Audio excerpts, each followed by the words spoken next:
We're going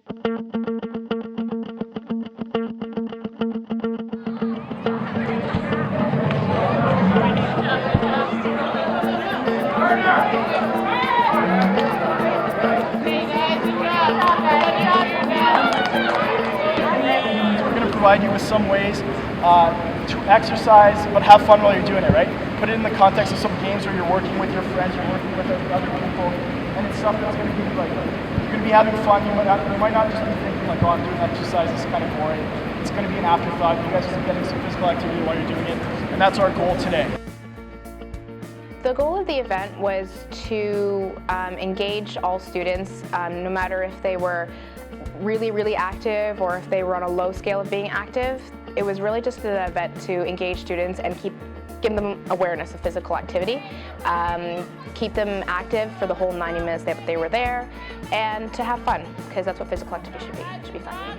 We wanted to integrate all grade levels, the grade 9s, 10s, and 11s, to participate with each other, just to cooperate with one another. The main purpose was to build our confidence in front of students, to get us more experience, get our feet wet with working with adolescents, grades 9s to 11, I believe, and to build our confidence so that we're more confident when we go to placement. In order to plan our activity, we had a group brainstorm all together, all of the teacher candidates involved in phys ed. It was actually really kind of just thrown at us when he just came to us the week before and said, okay, here's what's going to happen, these kids are coming, we've got to think of activities for you guys to do. We organized who's going to be at what station, what the leaders are going to do, what activities we're going to do as a class, and then we split up the different positions. And together we worked with each other to develop exactly how we wanted the activity to run, what we wanted it to look like, equipment, materials we would needed, that sort of thing, how we want to organize our groups, so we made sure it ran smoothly. Organizing the event in the first place, I think it was very difficult. Having a bunch of phys ed type characters in one room, a lot of leaders in one room, throwing off a lot of good ideas, but it kind of took a while to get somewhere. So one thing I would change is having it more structured on the tasks we need to do and the outcome goals for the event itself. My role of the day was to run a circuit that included ladders and sort of pads where you're sprinting backwards and forwards. So we're essentially running an agility circuit. So we had a high intensity station, so kids were doing like high stepping, lateral movements, and things like that to actually get their heart rate up. And just mentioning to them that these are activities they can do in their own time because they don't require a lot of equipment. I ran a station called Crossing the Falls. So first equipment laid down, walk backwards. Other person walk backwards, the equipment down, backwards. Yes, ready, set, go.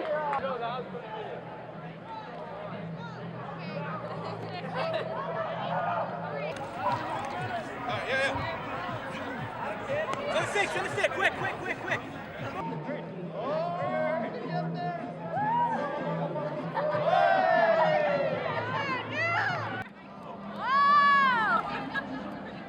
So my specific role was being part of one of the obstacle courses. It was basically an obstacle course that had a few fitness components that basically tested the ability, and also was a bit of competitiveness between two teams that we split. I did a run through for them, so I was the demonstrator. So Mike, who I was working with, was talking to them, and I was running through the actual obstacle course while he was explaining it to them. So they had that visual aid as well to see exactly what they should be doing.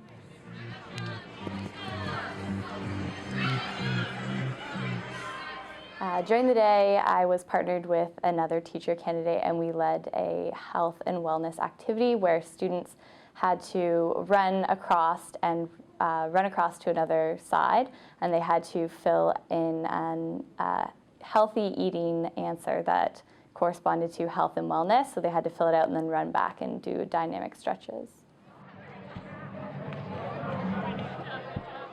I think if you don't have to make adjustments, then you're probably not thinking about things properly. I've learned that teaching and coaching is all about making adjustments. You can only prepare so much. So the one adjustment we had to make was timing. We repeatedly had to change the timing. I mean, you could see that some of the older students, because the exercise that I did was kind of elementary, so you can see that some of the students weren't really interested in it. So I had to make more progressions or introduce challenges, just for them individually, to try to get them to buy into what we were trying to achieve. Overall, I was pretty happy with how things went. I think I would have added more activities to do, because when we planned the event, we assumed that there'd be more kids in each station than showed up. So when we had less kids, they ran out of time in the 12 minutes to do everything, because they actually had more time to do it at each station. So I wish I was able to add more activities instead of repeating the same activity in the 12 minutes. So throughout, I guess, the period of doing the activity, we did have to change a couple of the route of the obstacle course. We noticed when we had a bit of extra time, we found a way of doing it backwards, which kept them still engaged. For behavior management issues, I did have a couple students who were a little bit more intimidated by the events and didn't necessarily want to participate. So I actually spoke to the grade 11s at that time and asked them to be positive role models to the grade 9s and 10s and influence them and help them become more motivated during the events and participate more actively.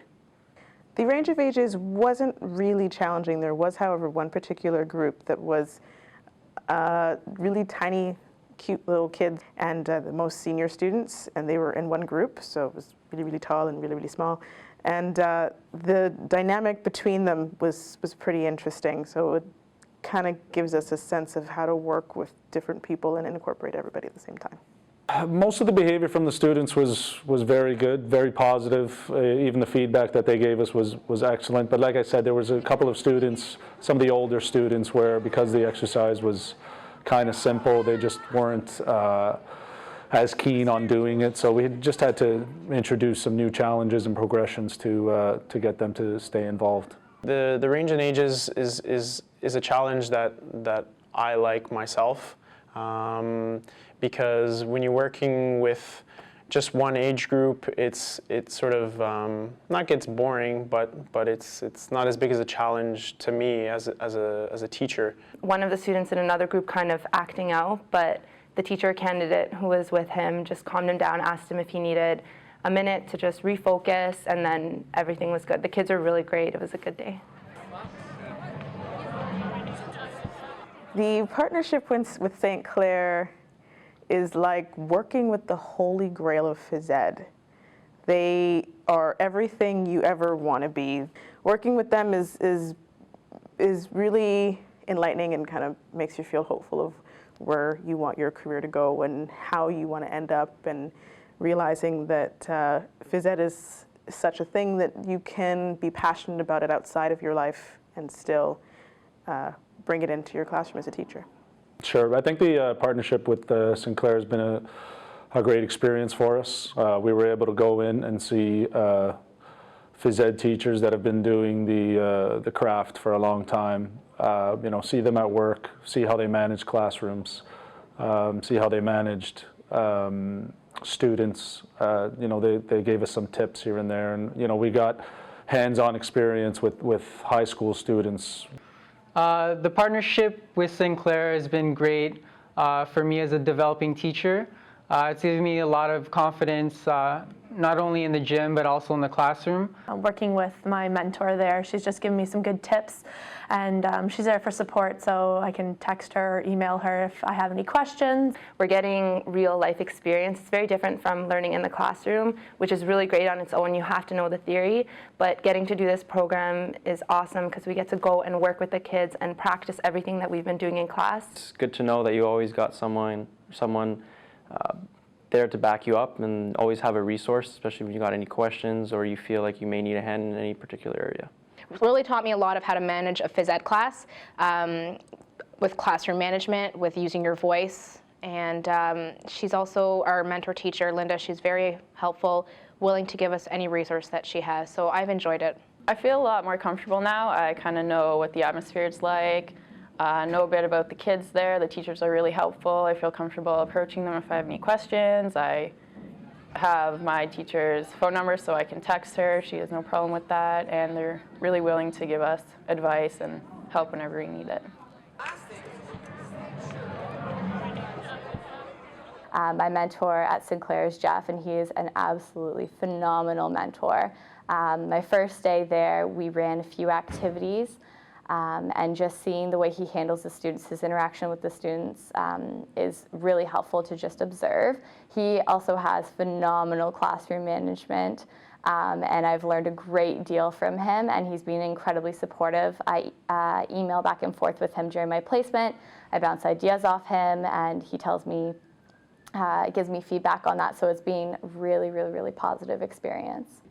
One valuable thing I've learned from my mentor teacher is to go with any sport you were kind of given. I was given a sport that I don't necessarily excel at, and being with a basketball coach, I've never really played basketball. You just have to go with it and talk to the kids, still just be their teacher, and you can learn as you go as well. One of the things I've learned from my mentor teacher is that you need to always be flexible. There's always going to be changes in either a schedule or any learning or lesson plan, So you always need to be able to make changes on the go. I have learned from my mentor teacher that you're always going to have that class that just has all kinds of kids in them in a phys ed class, whether they be athletic or not wanting to participate at all. You can have a nice little mix of everybody, and you really have to find a balance to meet everybody's needs. So teaching in the real world, it is a lot different being on the other side of the line. When you're a student, there's a couple things that you wouldn't really notice that a teacher would do. There's a lot more to it than what meets the eye when you're a student. So being able to put on the teacher's shoe, I guess, gives you a different appreciation of all the work that teachers do for students. I guess I've been surprised by how well my students got along with each other. There wasn't so much drama or conflict between my students, and maybe it's just because I had a good group of students, but I was surprised by how little drama there was. I think something that surprised me the most is watching teachers, my associate teacher, how calm she remains throughout the her day. Nothing, if there's a glitch in the schedule, it seemed like nothing really affects her, but I guess that comes with experience. So that's something I'm hoping to take and use in my teaching. I think they just remember that it was a good time and take away. I think one of the most important things that I've learned so far is that phys ed is one of the only real classes that actually can affect your entire life. I hope that they had fun, because that was the whole purpose of it. And we tried to make it fun by involving a bit of friendly competition, making them be each their own superhero team. So hopefully they enjoyed that, and they showed some good team spirits. We showed them ways that, you can incorporate a running drill into this, and it can be a competition, it can be fun, and you're writing down health words. And we were really creative just to show them that all learning can be fun, and physical education is extremely important. That the average person can enjoy phys ed just as much as any athlete. So that's what I hope the takeaway message was for. I hope they took away that physical activity can be anything that that they enjoy doing. It could just be walking to their car, taking the stairs versus the elevator. I hope the students remember the experience of being able to have a group of people who care about health and fitness dedicated to them in such a beautiful facility, this huge dome with turf, and they can envision themselves as healthy, active adults and athletes later down the line, and really get a sense of what they can do and their capabilities.